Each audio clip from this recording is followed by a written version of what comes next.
Good evening, everyone. Welcome to the last lecture of this semester's open lecture series organized by Estonian Academy of Arts, Department of Architecture, and sponsored by the Cultural Endowment Fund.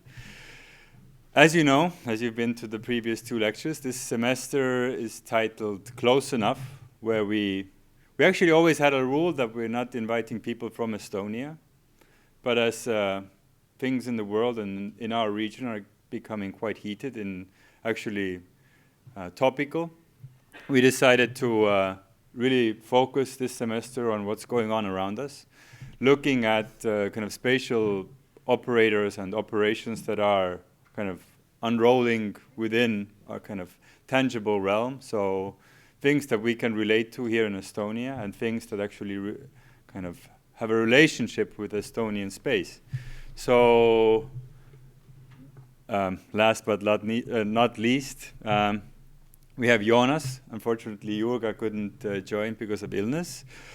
And I've known Jonas already since a while. And Jonas always was a kind of... he's trained as an architect, but also as a sculptor. But he's kind of... I would still argue that his main tool for... kind of as a spatial practice is research, and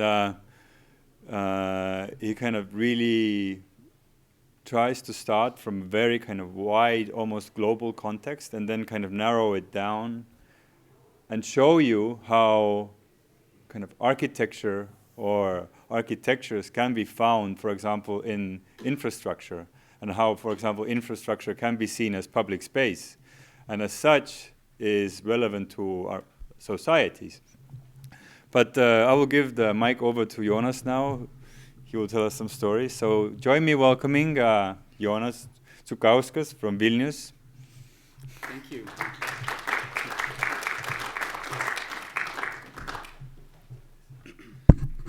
Thanks for kind words, Johan. And hi, everyone. Like, really happy to see so many of you. Yeah, well, let's start. I have few notes and few stories in mind. It's all kind of really loose links between things, how they intertwine, and it's also like really kind of a range of topics. But I would say like they're all kind of interrelated, kind of conceptually. Yeah? So some concepts could be forests and could be mines and could be infrastructures. So bear with me. Some things which are not clear become clearer later, and so on. So I kind of thought as a kind of action film here. Our practice, well, my and Jurga's practice. Jurga is not here with us tonight. It ranges really from architectural projects, design objects, to curatorial and research trajectories. It's a sense of threads of collaboration, research, design initiatives to open things up. In this, we are never alone. We understand architecture as an operation inside of stratigraphy of other processes and practices. We work through and with architectural tools to be in between things, to assemble them, and in a way rewire them. In this talk, in a time of war, we will try to unfold the projects that explain the stories of where we are now. Us, not, us in a Baltic space, Baltic region. How we got here and how to think about creating stories ourselves. So the deep motive that moves us actually is a miracle that we have witnessed. The world that turned upside down, the dissolution of Soviet Union, not as a one hit, but rather slow melting and morphing into structure that has crystallized into something radically different. This experience of reality being flipped before our very eyes, we took as a moment of emancipation. In our work, is an attempt to make visible, objective, functional, this emotion and energy, to make it into a platform for others, to create culture-specific and specific and responses to the place where we are. Stories, finding out about the mechanisms of how space works to see the process of building buildings, urban systems, and forming landscapes is a political process. Historically, the geographies of Baltic States were transformed and shaped to become adjacent, integrated into colonial projects of European empires over 18th, 20th centuries, not to go earlier. So we understand that the territories of our region are formatted as an extension of these colonial projects, even if they are not at work anymore. The things articulated by the built environment or landscapes that were shaped in that process still have their inertia. That's a kind of idea of things somehow active. They are projecting something on us. The map you see here is Baltics, no? That's a kind of assembly of a stack of Landsat images, in a way trying to sense where the hard surfaces appear. So whatever you see in red, it's been overgrown with vegetation in the case of mines here, and then whatever is blue is, well, this map is from 2014. And that is kind of nearly excavated in a kind of not so long ago. So we start with an early image done back in 2013 in architecture school. A storyboard assembling images of the Baltic region.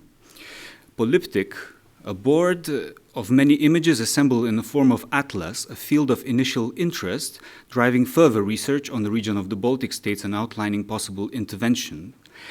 Constructing the polyptych was an assignment as part of AA diploma course by Territorial Agency and Sophie Ronskog and John Palmesino. So in a way that formed in a discussion. They articulated and sharpened the interest in this assembly of those images. That is credits on each of them. So these are visual connections between things that do not necessarily relate. There are moments of emptiness where things become impossible to translate. Each image represents a larger or smaller node of previous research we brought to the table. Physical space is formed as an articulation of our mind, and it works both ways. The space around us forms us and shapes our culture and ideas. A zoom into this field of images, to start with, a loose research on kolkhozes, to mention the logic of Soviet colonization. Territorialization of the countryside through collectivization. The entire territory of Lithuania, the 5 decades of occupation, was transformed into a state of military feudal regime. Centrally administered, it was requisitioning every aspect of everyday life, and the challenge for the state was how to keep control over the population. The collectivization process established a control of the farm and the territory, turning individual farming practices back to serfdom. We could argue that it was a way to colonize the territory, and collectivization only second function was food production. So the evidence of this transformation were remains, which we loosely went and photographed around 2012. After Soviet occupation, the architect was employed in a process that was beyond his control. The process of colonization would happen without his input. Architect Vladimiras Zubovas is one particular example. His carefully drawn map of topography and individual farms in the 50s is a survey of planning a kolkhoz, a top-down planned village. Here the only constraints are topography, not the existing relationships to landscape, its memory, parcels of private property. The fragments of kolkhoz standard units compose the agricultural installation in a newly shaped relationship to land and rate of crop yield, fertility of land. And the result is the Stalinist village. The aim of this override is to construct an idealized image of collective living. Spatially, it is a form of colonialism. And that's a kind of ridiculous example of how the individual houses, farmer houses, were actually taken and dragged over landscapes to the village, no? To form this kind of central arrangement. So the landscape was terraformed through melioration programs, draining wetlands, excavating peatlands, cutting forest in fertile areas and planting forest, in less fertile land. In parallel, turning the landscape into a military infrastructure. We should not forget that it's also carefully managed, so it could be planned as a military operation, that thing. So the military map and the collectivization map, they go hand in hand. The buildings were designed as standard and reproduced the same in all the nodes of network of centrally governed collective farms. So that's some images of how it looks, and then how it relates conceptually to one center of management. From the 60s, kolkhoz building projects were conceived and drafted by interkolkhoz associations of building organizations, the Kolkhoz Planning and Building Institute. The building process of the kolkhoz villages gradually turned into an industrial process, aiming to move all the individual farmsteads into villages by the end of 80s. Lietkoluk Projektas, we see beautiful projects by them, an institute, staff of engineers and architects grew from 200 to 4,000 in 80s over time, reflecting the centralization of project management. So every village in kolkhoz was composed on the basis of data, statistics, agricultural production models, turning the whole territory into colonial project into interlinked centrally governed network. And all of those are exact reasons why in transition to market economy, the privatized huge agricultural installations were in ruins, some of them grounded and made into roads, the ruins of kolkhozes emptying villages are the symptoms of the tension between the legacy of the colonialism and the new reality of European membership aspirations. Only in countries such as Belarus, where the vertical power structure is supported by the population, remains inherited from Soviet era. The kolkhozes as a mode of agricultural production prevail. So we will speak today about this tension which sets a specific condition for architecture practice. The tension between, on one hand, colonizing interventions that formulated inertias of the built environment and terraformed geographies and ecologies of our region, so what is set in space, and the culture that have formed over the years of reconstituted independence of the Baltic States and contribution to the European project. And with this we argue that architecture paradigms are different here than in the West.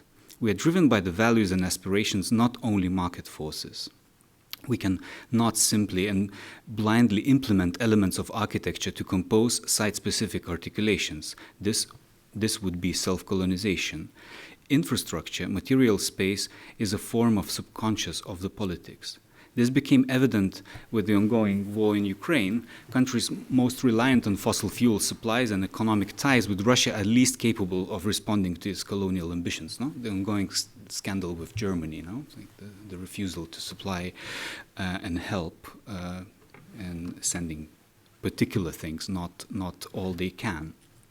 That drives that discussion. We are in control. So here comes the question: are we in control of the drawing that is in front of us on our drawing board, or this is a process that would go without us, that would go on without us anyway? So together with our Latvian, Estonian colleagues, Karlis Beržins, Jurga Daubaraitė, Petras Išora, Ona Lazuraitytė, Nikolaus Paeglė, Dagnė Smilga, Johan Tali, Laila Zarina, Jonas, that's me, okay, so just like, we have proposed a project called Baltic Pavilion, a proposition to represent the region of the Baltic States as one joint exhibition at the Venice Architecture Biennale, as post-national pavilion, a proto-vision of how European project could be reshaped. No, we don't know, but maybe we will find out. Huh? A project of cultural diplomacy, perhaps. Into it, all of us invested research and design as a shared process, reflecting on it. Now, the Baltic Pavilion was a form of a complex survey to map out things that compose the place where we are. We proposed a project in 3 national competitions back in 2015, after winning in Lithuania, then Latvia, and concluded with Estonia joining in.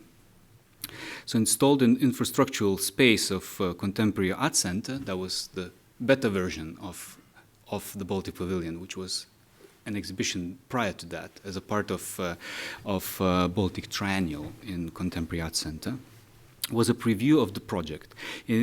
Its few exhibits outlined the topics we are all interested in. It was a way to test how material evidence of what defines the Baltic region could work as a public display. Installed in the infrastructural spaces of Contemporary Art Center in Vilnius, and it was our contribution to Baltic Triennial. So here you see the photographs by David Grandorge and Jonathan Lofkin in a service corridor. Sorry. And here you see the timeline of infrastructure, history, economics, and demographics. That's a kind of stack of actually 20th century up to the point where we were. So you see the kind of after 90s, after Green Line, the demographics descending. And then there is a moment where you see the block housing elements, how long they live. So the kind of curve descends, and then things deteriorate. They need to be fixed again. And here, so the immigration rate spikes up, so intertwined with this deterioration of material. And this is a digital elevation model by Stavros Papavassilou, which it relates the designation of grayscale pixel values to calculations of elevation and slope, which are conducted on the original numeric data. So here you can sense the not the topography, not the height, but the slope. So in a way, he was kind of I guess prophetic at that point by looking into problem of a slope from the kind of military perspective also. So the kind of, you see down there, the kind of brightest spot is Crimea. A bit up to the right is Donbass. No, so that's not the flat land. It is full of slope, which is hard to navigate. So there are like pockets where you go through and not. That's a little zoom in here. Systematic survey of geological resources by the Soviet Union that is driving current geopolitical interests oriented towards prospects of mineral extraction. We have shown a set of samples to highlight the complexity and nature of this evidence. 8 boxes from the archive of 30,000. The archive of core samples that was built over the time of Soviet occupation is relevant now, as it is a sort of mineral model of territory of Lithuania, making contemporary mineral prospects possible without much investment. All is, in a way, packed and indexed with specific locations, so you can see whatever the mineral there is. So an example of this particular box was a limestone strata box where samples were taken by Chevron, a corporation from US who was about to invest in shale fracking operations, which later didn't happen, but they looked into the boxes without drilling themselves, actually, so they could tell is there gas or not.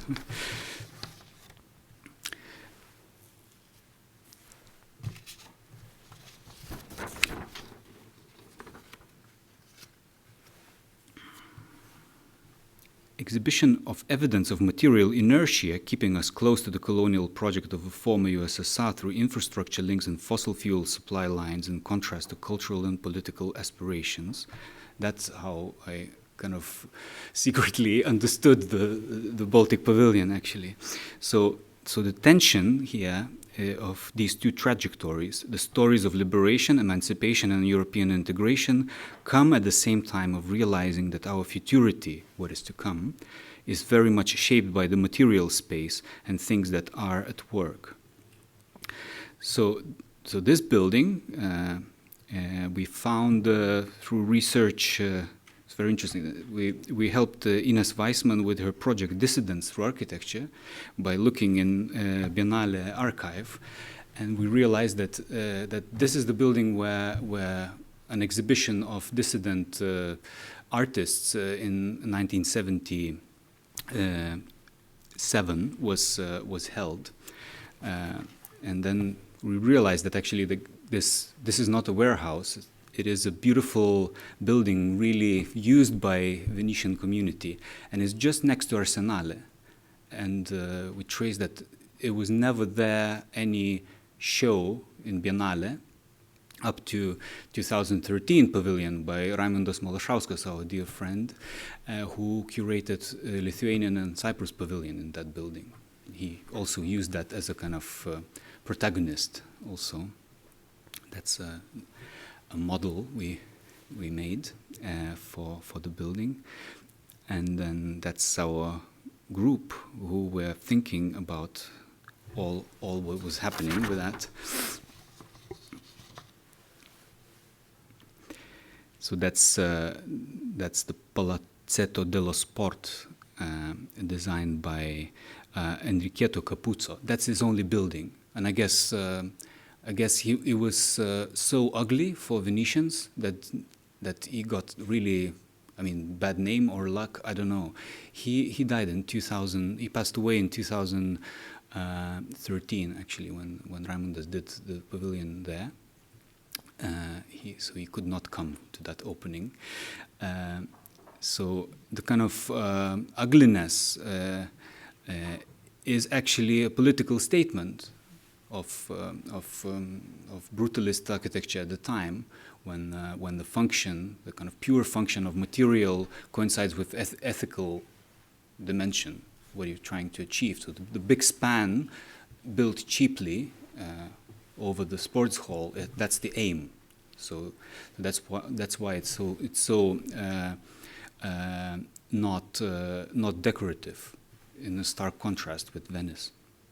Here for the show, we hung a photograph of a Plattenbau, 12 meters by 10, fluttering in the wind, so concrete on concrete. So the spatial organization of the show was orchestrated by huge curtain with many openings in it. So that works as a filter, actually, allowing you not to see the whole space and not to see the whole show at one time. So there's no overview. So in a way, like you are immersed, and this curtain works as obstruction. It always gives certain coincidences as you move through space. It opens up like a bit of ceiling, a bit of floor below, and then sometimes you see more, but then you have to go further, climb the steps to see other things, and in a way, like it gives you idea that you always see the fragment, and you are in a way responsible for making the narrative yourself. It's a field of objects, around 100 artifacts. All of us brought the topics which we were interested in. In a way, it was a kind of conceptual discussion on how do we frame this, and then and that allowed us to, in a way, like at some point let it loose, but actually feel that all the things that will be installed in the show, they will relate somehow, and that kind of really magically worked. Maybe the curtain was the filter that allowed us not to superimpose things too much to each other. So also the kind of idea of stratigraphy here is important. Some movement of people during the opening. That's a performance by Lina Lapelytė, ladies. These ladies were a part of Lietuva ensemble, who was assembled in Soviet times, and then since then they are still actually performing with kind of folk arrangements, folk songs and so on. So these are like folk instruments. So Lina wrote a special piece for that, and they were playing that in an opening as an opening performance. So some moments, people looking at things. This is Kelle Esterling who gave a lecture during opening days in front of ship Independence, which became kind of notorious in recent days when Lithuania could declare that they can stop buying gas from Russia, as they have this ship which brings the liquid natural gas from elsewhere, from world market, open market. So the kind of statement with naming that ship was by Dalia Grybauskaitė, who was the president at the time of Lithuania, and she declared that on the opening speech launching this ship, she said, "We are the architects of our independence," among other beautiful words she proclaimed. And also geology as a natural thing, and then thinking about that we are creating geology ourselves in the time of Anthropocene.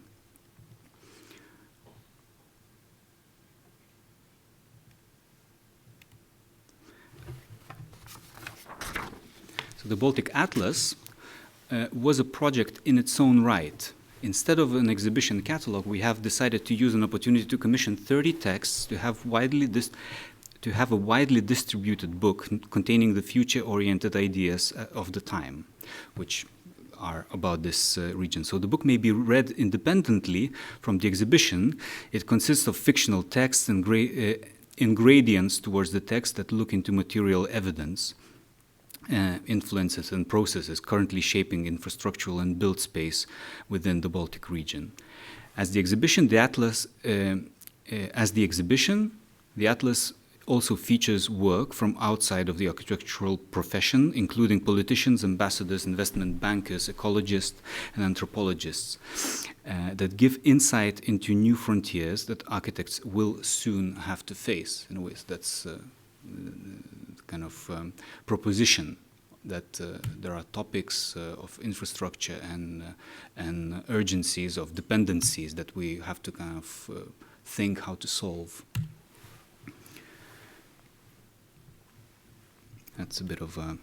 and Obake, the design collective who were designing the book, they proposed a cover, and I'll try to explain the cover image. So diagram composed by Abake after cosmologist Petrus Apijanus' Cosmographia and cybernetician Stafford Beer book Designing Freedom. On the cover, we see this element of cosmographic, a map, which correlates with Stafford Beer's hand-drawn diagram explaining theory of system design. Petrus Apijanus published his first work of major importance, Cosmographia, which provided an introduction to astronomy, geography, cartography, surveying, navigation, weather, and climate, the shape of the Earth, math projections, and mathematical instruments. First publication that used infographics to show things in abstract form. And here, the drawings by Stafford Beer. So the poles, he tries to explain what cybernetics is. The poles, with the guys with the robes, define the formal positions that people hold in an institution. The ball defines a point representing the net output state of the system. There is a little relaxation time for sitting on the poles, as it is easily disturbed by cat's interest in a ball. So cat comes and plays with the ball and disturbs this equilibrium. So the larger the organization, the longer relaxation time is likely to be. If everyone has complete freedom to do what he thinks is best, there will be, unfortunately, instability, which may become catastrophic. And third diagram shows how institutions reduce their variety, with a boss that constrains the freedom of its subordinates, rigid connections called rules that constrain the interactions of elastic threads. And then someone shoots the cat. The institution does not accept arbitrary interference and forces stereotype-based interactions only. And that's the cover of what Baltics are, this overlay of, and then some hands also pulling from outside. In the Baltic Material Assemblies, which was exhibition later, We have further looked into material dependencies of the Baltic states. So all our collaborators participated in some or another way. The exhibition was dedicated to mark the centenary of Estonian, Latvian, and Lithuanian independence, and to highlight the idea of unity. The exhibition was held in 2 locations at the same time, which was Royal Institute of British Architects and Architectural Association Gallery. Institutions which don't really match sometimes. One is in discussion with the other in a very constructive way, of course. So here is RIBA space, that's a gallery. And among other things, we presented power systems, Litpol Link Nordbolt electricity connections. So at present, the Baltic countries' power systems operate at IPS, UPS synchronous area with the principal dispatcher center based in Moscow with the power ring of Belarus, Russia, Estonia, Latvia, and Lithuania, which is called BREL. Reorienting the power systems of the Baltic countries to working with networks of Western Europe will create new opportunities for competition in the power markets in relation to geopolitical situation in the east of the EU. New connections strengthen the security of power supply. The common goal of the Baltic countries is to control the power systems in accordance with transparent European rules. So this kind of what I'm trying to say, that these are kind of links which would supply electricity in case of someone trying to switch it off somewhere outside of our jurisdiction. That's in red, you see a synchronous grid of continental Europe, and then that in blue, which is, and one of Lithuanian politicians once called Baltics as an energy island, in a way that is so reliant on the east. In the context of EU, it reads as an island, it's not connected somehow. So that's an exhibit, North Baltic, mapping the internal sea of EU, which was done by other speakers who were before me in this lecture series. Karlis, Niklavs, and Agnia, and Laila. Selected visual data sets provided by EU have been gathered to monitor, analyze, and organize the physical sea space. The data allows us to draw a new virtual sea space consisting of offshore wind farms, hydrocarbon production platforms, bottom trawling pipelines, and cables. From oil fields in the North Sea to algae blooms in the Baltic Sea, the collection of virtual data captures the current state of common European project. And they did this to highlight that that's the only internal sea of EU. It's a kind of surrounded by EU member states. For the artwork Druzhba project, started in 2003, he installed an EKA. Artist Nomeda and Gediminas Urbanas reflected on the world's longest oil pipeline, spanning around 4,000 kilometers from oil extraction sites in Siberia through the Belarus and Ukraine and onwards to Central and Western Europe. The artist's psychogeographical travel along the pipeline in the form of a diary registered culture that emanates from the black gold, being circulated across the delineations of reconstituted nation states, exporting political gravity. So they went along and then they found these stories and articulations. Here in Hill of the Crosses, here are number plates from cars assembled into a cross, or some shamanistic practices they experienced which are connected to oil. Here's an exhibit by Agata and Maros here, which is called Vernacular Geology. It's a story of the Baltic material assemblies presented through a heterogeneous collection of rocks, sediments, and other tangible things. A reading of social, urban, and infrastructural processes while exploring the sedimentation of knowledge itself. So they somehow try to think that the sedimentation of geological strata is reflecting on how our ideas work. And Aidu Pyramids is a beautiful plaster model, which is made by Kadariktur architects. So that's kind of approximation that until 2030, the mining waste in Estonia will exceed 20 million tons. So the architects propose to construct 152-meter tall pyramids by stacking mining waste in 37-degree slopes and create a landmark, a theme park with Museum of the Earth in one of the most remote areas of Estonia. The point is that by constructing this, you might avoid the waste tax, because that's a building. So that's kind of flirt with kind of going around the law.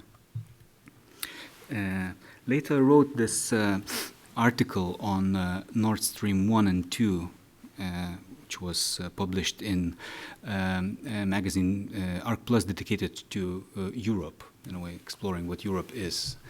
And I thought that's a really important thing to write, to in a way outline the dependency of Germany on these guys. That's a Gazprom operation room somewhere in Siberia, undisclosed location. Maybe it's known, but at that point it was not. So in a way, you see the kind of gravity here of the in lines of pipelines, that all is kind of connected. But then Germans maybe had an idea that it has like two ends. It maybe kind of will emanate some ideas to them, and they will change. But it turns out that was like a bit wrong. Actually, that's the Green Line, which was never finished. Nearly was finished, but never launched. And that's Novi Urengoy in Russia. Just a little pocket of a map. Here again, like you can see that the blue is kind of actively developed. No, so 2019 they were like busy with preparing more excavations, more drilling sites and places, and then very few are abandoned, which is in red. So maybe you see like a bit in the middle of the map. What is white is used all throughout. So, and then it's a kind of sobering map by European Commission of gas interconnections, which are not in that logic, which we saw before.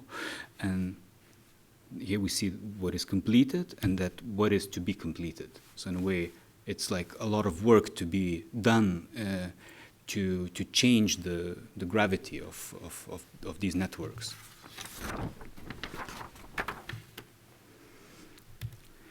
An installation of a timeline of Ignalina nuclear power plant, assembly, operation, disassembly, and final disposal of radioactive waste in the future for the exhibition Nuclear Assembly and Splitting of the Atom, for the exhibition Splitting of the Atom at Contemporary Art Center, we did in 2020. So combining a larger quantity of nuclear fuel, that needs to be explained what nuclear reactor is in Ignalina. Combining larger quantity of nuclear fuel in one reactor at the same time produces more energy than spreading the same amount of fuel across several reactors, but the more optimal and efficient use of resources is also much more dangerous. Both RBMK reactors, which were installed in the Ignalina nuclear power plant, were built without a protective confinement dome. We mentioned capacity, and were the most powerful ever built in the world. Each reactor was using 1,661 nuclear fuel assemblies that were reloaded without stopping the reactor. Its capacity and size allows it to use really efficiently and get all the energy from uranium. The design, implementation, and use of such technology is possible only in a non-democratic system where society does not have the opportunity to influence nuclear governmentality. The hidden flaws in the design of RBMK reactors led to the Chernobyl nuclear disaster in 1986. The safety problems revealed in subsequent investigations were only partially solved in a similarly designed Ignalina nuclear power plant. It was impossible to eliminate eliminate deficiencies and bring the plant to safety level comparable to Western European reactors. During Lithuanian negotiations to integrate into EU, the closure of Ignalina became paramount. Recognizing that the commissioning process represents the exceptional financial burden disproportionate to the size of a country and its economy, the European Commission has committed itself to supporting the process of plant closure together with G7 countries and other donors. The cost of Ignalina nuclear power plant decommissioning works, equipment dismantling, construction of waste storage infrastructure and projects to strengthen Lithuanians' energy security is approximately 3.3 billion euros. These decommissioning processes to be finished until 2038 are only a temporary solution. The final deposition of 21,571 spent fuel assemblies and other high-level radioactive waste requires deep geological storage facility, the cost of which could reach an additional 2.5 billion euros.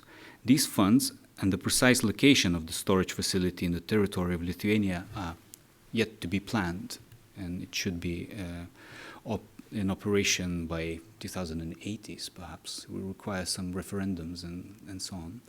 So the law is that all these fuel assemblies cannot leave the country. We cannot take more, but we have to kind of contain it somewhere, and that's in a geological granite basement, which is about 500 meters deep under southern Lithuania somewhere. There's one of the sites that were planned. So in a way, like that's the kind of utopia of this is kind of staggering. That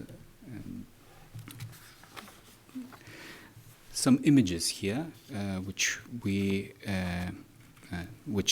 David and Jonathan, David Grandorge and Jonathan Lofkin made. I was guiding them through Baltics, and we traveled in landscapes, peat bogs, and forests, and all sorts of sites where we could frame the kind of what this land is. What is this landscape? What is this region? Somehow, in a way, to kind of revisit those places, to see them not from the press or books, or have them as a kind of cliches, but in a way, test by taking images again. That's a mining site in near Narva.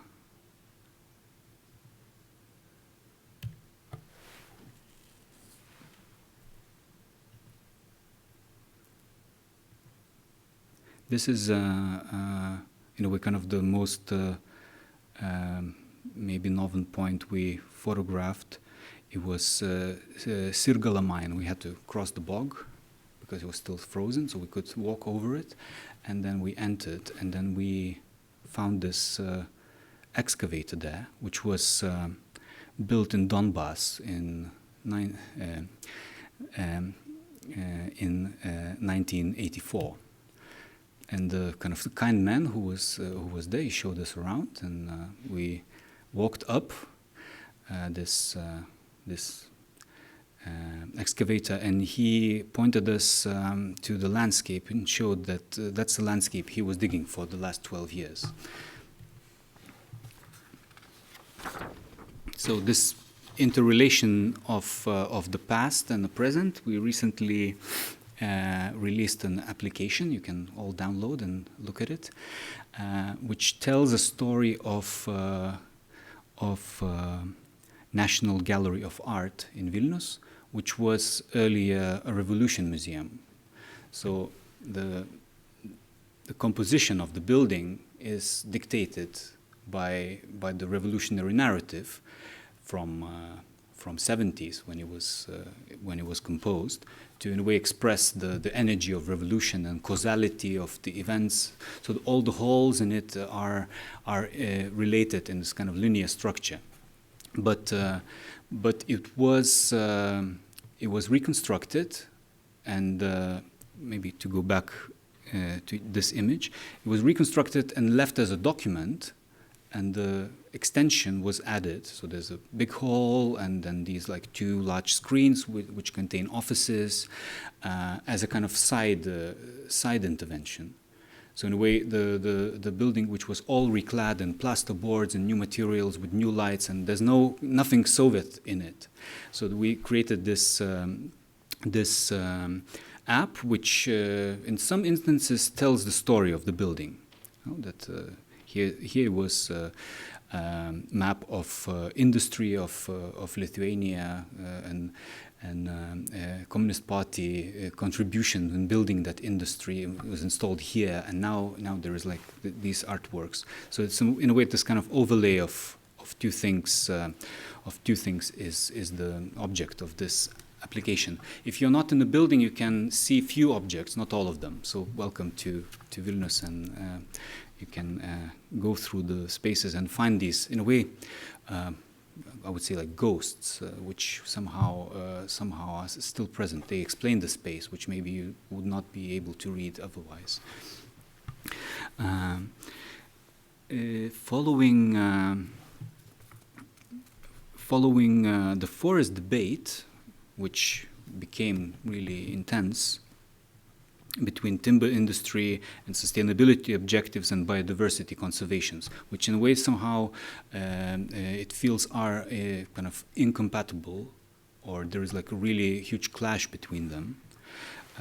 So as we mentioned in the beginning, the collectivization, the draining of wetlands and introduction of urban systems and terraforming of the space, which was up to 17th century full of swamps and forests which are impossible to cross. It all kind of got formatted into this territory of agricultural land and in relationship to forest that is kind of cyclically cut. It's harvested. So the kind of old continuity of those forests, which are older than 150 years, it's about 2% of all the forest land in the country. So here you can actually sense that the kind of species and the lichens and mushrooms and so on, that they have only in those pockets opportunity to continuously grow. But what is important in biodiversity, that they all are interconnected. So in a way, like this idea of nature not being there anymore, it kind of follows us from other projects into forest project. And we focused on one particular strip of land, which is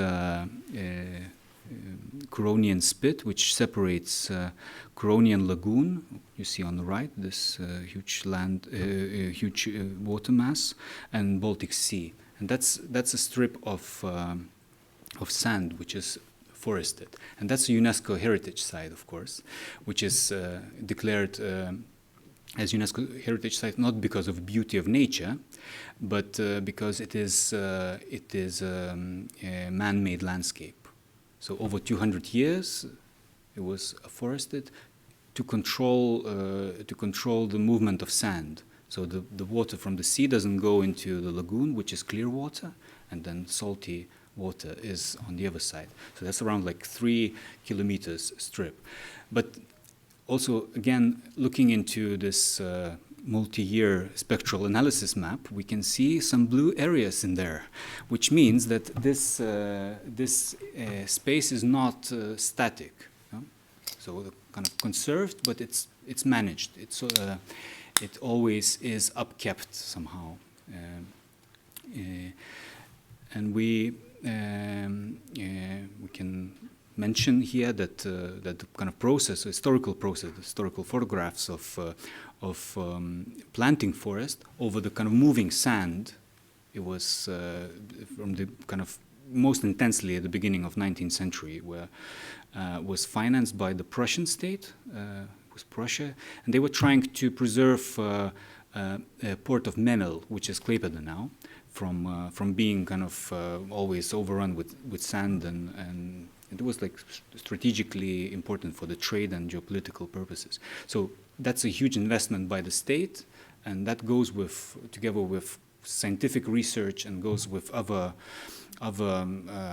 ideas on forming the territory of the state. So in a way, like this strip of land, which has forest planted, goes together with other things which are related to draining of swamps around the Curonian lagoon, cutting forest, introducing arable land, and so on. So that's like really part of this huge map, and now it's on two states. That's part of it is Russia, of this Curonian spit, and the other one is Lithuania. They don't really interact, any of those agencies which manage the forest, but in a way they apply the kind of in concert together for the UNESCO status. No? So whatever that is happening in Russia's part is different than what is happening in Lithuania. But in a way, this kind of preserved the landscape, so it's not really overbuilt with resorts, and it actually, there is a cap on what you can build in this national park, and then this forest is in a way registered, planned, and recomposed constantly. So in this map you can see like this, all of these little pockets of different kind species which are related to the elevation of the slope. The drier areas have mountain pines or other kinds of pines, and then black alders in wetlands and so on. And we, by starting this project, we took one sample, which is the dot underneath there, which is a pine sample from here, where there was because so with this project, with forest parts, we started engaging all the kind of institutions who look after the forest, and proposed them that we will create a public object, and they kindly kind of supported by providing a pine in this case, and then helping it to cut in half longitudinally, and then placing it next to a lagoon as a kind of public object. And there we place these cards, we call them cards, which tell the story of how the forest was planted, its history, and also how it is planned for the future. And through this, we met Egija Inzule, who is director of Nida Art Colony. And she introduced new programs there, and we started working with her, and started researching in a way deeper, and we were thinking about a program which could kind of settle in this art culture institution. So we started with looking at landscapes and realizing that whatever that is cut in those forests, everything goes into biofuel chips. It's not used as a material for anything. You know, it's just burnt because of in a way it's kind of all the reforms and things kind of led to abandoning sawmills, because really hard to keep labor. You have to pay the wages. So they actually abandoned this idea of using local material. So we thought like that's a kind of really interesting motive to have for residency program, cultural program, to kind of also a way to read the landscape. So here the kind of horn of plenty kind of opened up, because the foresters were happy to hear that we will make something out of those beautiful trees which otherwise go to waste. Then municipality provided some logs, and it kind of became courtyard full of work of cutting the logs, and we built this little shed for drying the wood, but then also it's a kind of document and I would say like portal into this landscape where you can see the kind of different kinds of wood, of timber, unfolding its own kind of logic, its own stories. So the kind of samples and this shed create this public exhibit detailing what is happening in the landscape. But then also it is an infrastructure for the residency program, because that led to kind of strengthening the wood workshop, and that becomes possible, provides possibility to invite residents who are makers at the same time as researchers, and in a way the kind of the forest crowd kind of grows in this art institution. Of course, COVID came, then we all got locked in last year and made some chairs, furniture, and cut some more logs. And this is a project which is ongoing. One of the residents, Laura Garbštienė, to kind of specifically kind of mention, she was the author of the kind of iteration residency program for shepherds, for artists who work with sheep. And we had an open call. We had some residents who came to spend the summer with the sheep flock. But the idea also is that grazing of sheep in the forest is illegal by law. At some point in the 90s, it was decided, and nobody knows, as if nobody knows why, that you cannot graze any animals in a forest land, administrative kind of borders of forest land. So that, in a way, like, is a kind of moment where we had public lectures, talks, walks, and all sorts of activities to discuss this problem of why? Because apparently there are particular plants and ecosystems which form in relationship to domestic animals, and that's also this kind of reading of forest landscape.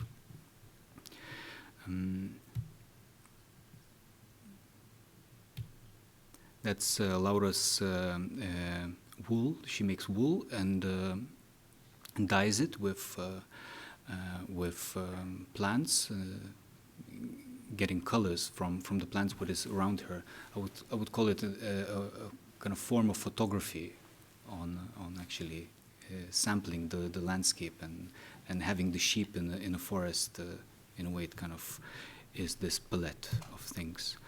Then also program has walks and all sorts of discussions. This is old forester of Nida explaining the landscape he looked after for 50 years of his practice. Now his son is a forester in Nida forestry. We also started a publishing initiative, first with books for children. Published one book written by Kristupas Sabolius and illustrated by Aiste Ambrazevičiūtė, which is apparently sold out now. So we're going to reprint it. That was, yeah, you have 5 copies, yes. So Aiste, in a way, she's an architect, and she works with rendering techniques. So only us know that this is nature, because that's only numbers. No? That, in a way, this kind of idea of illustrations. And that's a poem by Monica, illustrated by Cornelia. Also, we guest edited this magazine. There's a new initiative by Lithuanian Culture Institute to represent Lithuanian culture abroad. We were invited, and we thought like that's a great opportunity to actually to assemble all the participants of the project into a publication, which we would kind of wait for longer, but that was the kind of COVID project where we worked across the diverse locations, and we assembled this this journal, which I guess when this lecture comes online, we could include the link in the credits of this, so people can actually extend their interest and read a bit more. I don't know how long it took, but that's it for now. Yeah. Thank you. You will have to answer some questions. Of course, happy because I mean, does it make sense how the pipeline connects to the forest?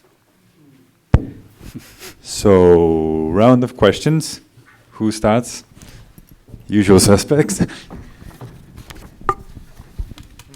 Hi. Hey. So you have thought a lot about the influence of the periods of occupation on the current architectural space in Baltics, right? So I'm wondering, often in architecture, one of the hallmarks of good architecture is context sensitivity and integrating the new developments into the existing structures and into the past influences. On the other hand, in the post-colonial territories, there is often an urge to erase the unpleasant memories. So I'm wondering, what is your kind of opinion on that, how to deal with this difficult dilemma, and should we reinterpret and retain the existing things, or should we erase it and build something new? Or I really like one example, that is this art museum, the National Gallery of Art, which was a revolution museum. So it's a really politically charged project, and a kind of bravery of actually reconstructing it and leaving that as a document, as actually a museum piece. So one of the pieces in the museum is the building itself. So all the kind of contradictions are celebrated. But then in developing the app, we also talked with Lolita, who is the director and who was in charge of this reconstruction, that people don't know this history. So in a way, like how to show it and to make it into a kind of thing which has agency, which asks questions and doesn't impose, in a way, one kind of view, because that's really, as you mentioned, that's really contradictory. People want to demolish. There are a lot of buildings and a lot of things demolished in Vilnius. There was a huge palace of workers' union demolished last year, which was built in 50s. Not reconstructed, not reworked, not recut into something else, with actually keeping the memory and showing how we can deal with this kind of difficult memory, difficult past, but actually demolishing. And I think like this kind of act of erasure is not so constructive in some kind of articulations, such as the block housing in all the Baltic states, where we have a huge percentage of actually living space which is built in Soviet times and maybe in a way kind of dysfunctional. The kind of renovation programs find the ways to reclad and reuse that, because in a way those buildings are the modes of living, the modes of actually being together, privatized through 90s. They kind of hold everyone not hostage, but maybe kind of happy inhabitant who can reinterpret the space in a way. So I think that's the kind of reinterpretation, alteration, all of those elements are very important, and also important in the representational sense, which kind of this museum demonstrates. And the kind of the story of that museum is that the volumes which are flying in space are volumes which recall the fluttering flag, red flag. That's the composition. But when Dalia Grybauskaitė, again, Dalia Grybauskaitė, the Lithuanian president, was unveiling, presenting the logotype of Lithuanian presidency of European Council. She unveiled that logo in front of that building on a kind of on a green lawn. In a way, kind of for me, it's a kind of rewiring, reworking of that symbol, you know. And one of the ghosts of the building, I don't know, I cannot establish, but when Yanukovych, president of Ukraine, decided not to sign the association agreement with European Union, it maybe happened in that building. Maybe there were like some buildings which were used for the conference, but nevertheless, I mean, like that's. They all have certain stories, and that's really helpful in a way to remember the past and work on it instead of demolishing it. So I don't know if that explains a bit. Yeah. Thanks.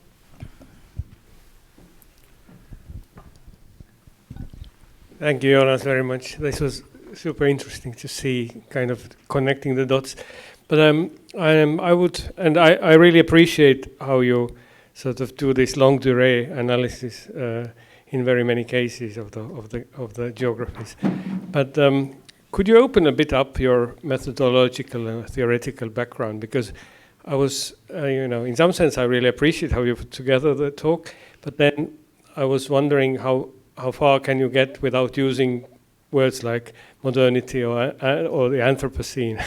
And you managed to do that, but on the other hand, on the other hand, they are somewhere also the ghosts, methodological ghosts, on the background of your story. So could you a little bit open up your sort of the practical way of how do you build up your analysis, and how do you see it as a part of the architect's work?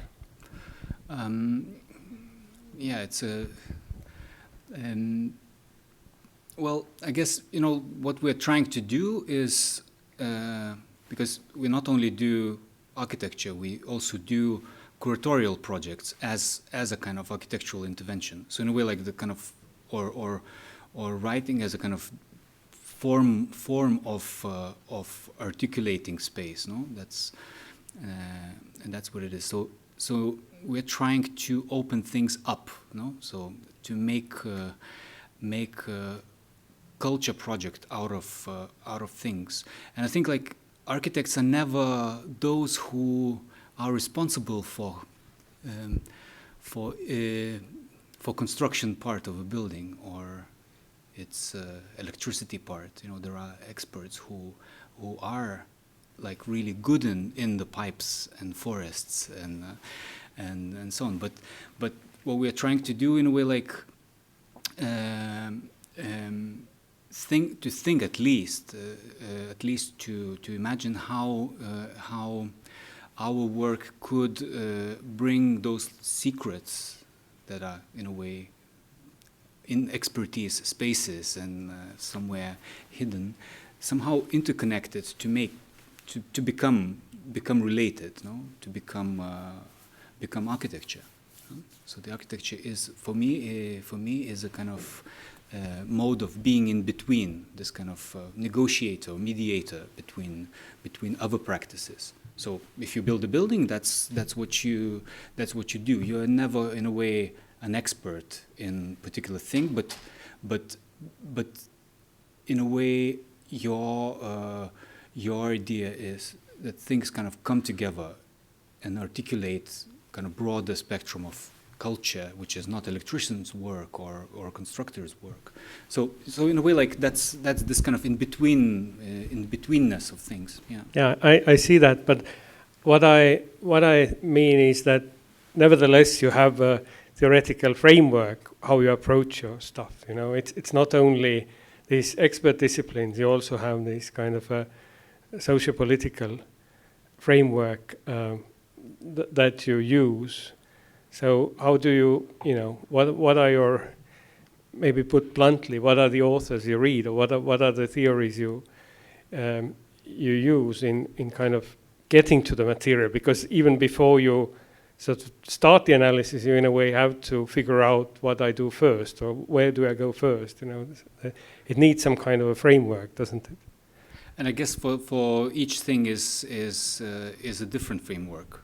I don't know if you mean the question of the kind of like routine approach, perhaps that's what you mean, routine approach to things. I think it's a kind of idea of survey.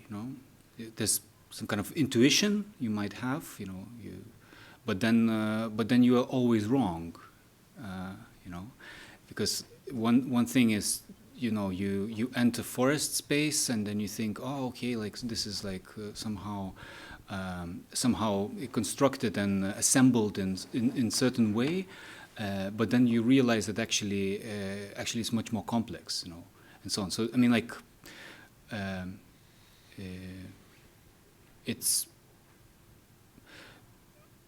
Eglė Rindzevičiūtė, who wrote for Baltic Atlas, she wrote a book on systems analysis, and I think I kind of really appreciate that kind of her interpretation of actor network theory, that in systems analysis the kind of idea of assembly is kind of central, if you like. Because in a way, like when you try to predict a kind of phenomena developing in certain way, you don't kind of compose the map of all the world, and you don't make a system of everything what is in the world. You make an assembly of things that relate to that particular problem in a way, and you might be kind of wrong with that assembly because you might not include something. I guess that explains the kind of success of Ukraine war, the kind of fight against Russian invasion, that they did not approximate something, So in a way, like this kind of assembly of things is a kind of false and wrong thing, but then at the same time it kind of helps you to initiate and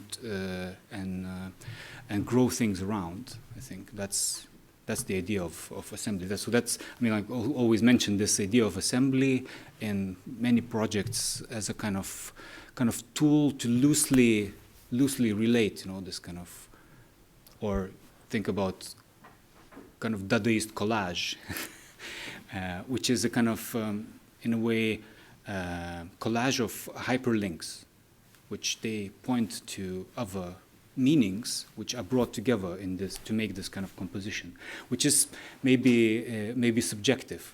Maybe everything is kind of subjective. I guess like each of us have like the kind of by our clicks we have the view on the screen, which is completely individual. Yeah, so that's maybe that's the way, kind of brought the suitcase to unfold things. Yeah, so assembly, I think that's the answer.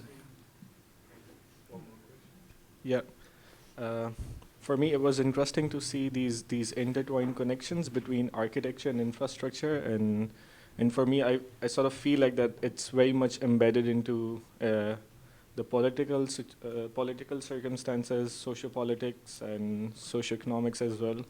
And like sort of building on this situation, I wanted to ask this question that you were mentioning this idea of independence, MS independence, or this cruise ship, container ship, yeah. And this sort of being like a liberation from this infrastructure of Nord Stream. And how much do you think that this is practical in terms of supplying gas on continuous stages, or like this continuous flow of gas towards not just Lithuania but other as like an alternative to other Baltic or other countries that are dependent on Nord Stream? Do you think it could work in that manner, or it's just like a quick fix while the red lines on the map that you showed are still being develop? Well, that's a kind of field of infrastructure expertise. What is kind of interesting that object, that ship, had a public kind of program related to it, which was how to explain it to taxpayers why it is needed, because of course it's a political decision to have alternative to a great supply of gas, which is you just open it and it runs, But then in a way, like when you reflect on long term, and that's a kind of also idea of values and vision and how this would work beyond your political kind of time, over 20, 30 years, and so on, that you can actually plan such a thing, So, but then also it relates to technology being available, So the kind of the political vision correlates to economic calculation. And this particular project with ship independence and the gas terminal in Klaipėda were not financed by European Union. So they were like financed by Lithuanian taxpayers. That's why the model of the ship was made as an object to actually show and explain the meaning of it all.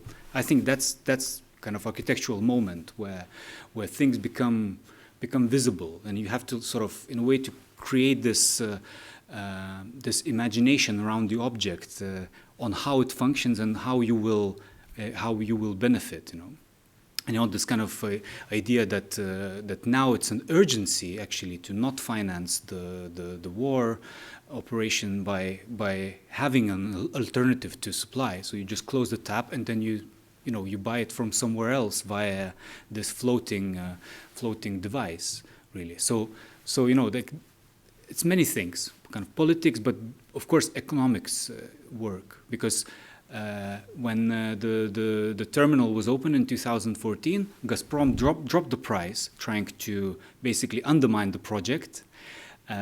So then there was like a lot of like political debate that why we have to pay for it, And it was the kind of idea that we have to pay to have this alternative, or what they call energy security.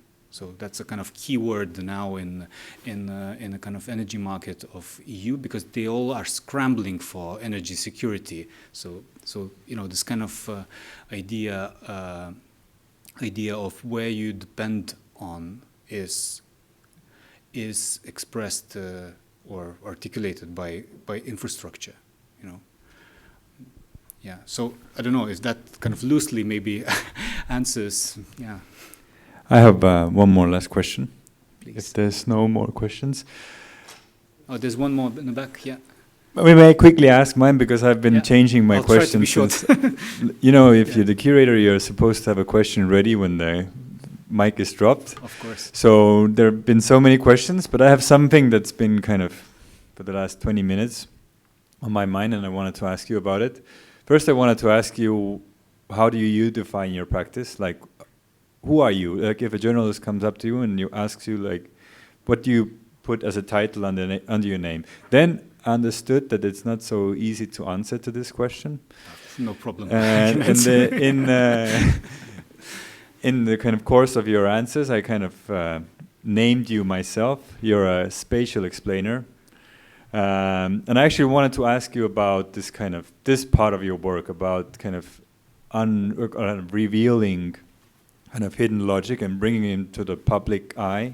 How important is this? For example, if I look at the pavilion, from this list, I think it was the only kind of architectural piece, which I really liked, this piece of architecture. But it also had a very kind of clear public agenda. It had basically an exhibition on it. It had a kind of infographics printed on it. It was almost as if it was much more important than the actual architecture itself. So what role does this kind of information sharing hold in your practice? I think, like each architectural object, if you think about Maison Domino by Corbusier, it's the same, It's a cultural project which interprets the the technology that is available but not yet solved. No, like somehow it's not there. So he thinks what is the kind of best way to do this? You know, this domino house. No, this kind of slab, slab, slab, column, column, column, column. No? And then like there are stairs, which is like the most. I guess this is a domino house. No, like the concrete frame is a kind of successful answer to that. So I think, I mean, that means that you know, architecture is that sort of thing, is a cultural practice, practice of interpretation, and then kind of specific vision, you know.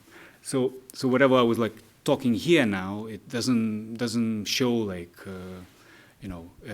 Projects about buildings, no, which we try to do, or we have something in our pockets, or something is ongoing, but it's more about the kind of idea that so what is this concrete that you will make domino house from? So in a way like this, to kind of feel this matter, you know. For example. Rem Koolhaas wrote a book which kind of early in his career, Delirious New York, which then basically marks his themes, you know, marks his kind of field of aspiration, you know, and then he thinks that, oh, you know, like we have to kind of somehow think about this idea of metropolis. That's the thing I'm working on, you know. So I think that's what we are kind of thinking about. That's what we are working on, you know, about this particular task of decolonizing this place, no, somehow. So what it needs, what is the role of culture, what is the role of architecture, and so on. So it's not about the kind of you know, copying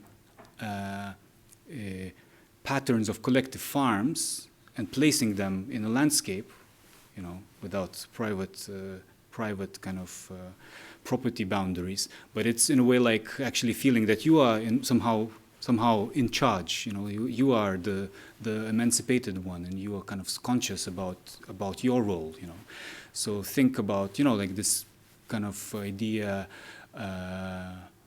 You know, maybe those things which reflect, as you know, we asked Keller Esterling how do you see the Baltics? And she said, like, you know, whatever that was after the independence, the models of economic relationships were already well developed. You know, they were just brought in and practiced. You know, somehow. So in a way, like. In a way, this kind of idea of things kind of ready, and then things you have to invent. I think that's, you know, kind of trying to be conscious with this stuff about this kind of balance between them. You know, of course, you use technology. Of course, you use concrete, but maybe you kind of come up with something. Yeah. Yeah, so maybe that's quite a good question to finish the thing. But what's the next big thing you're looking forward to, and how we keep track on your work? Well, I don't know. I mean, I think what any architect wants to do. So the short answer to your question, Johan, is architect. Yeah, I am an architect.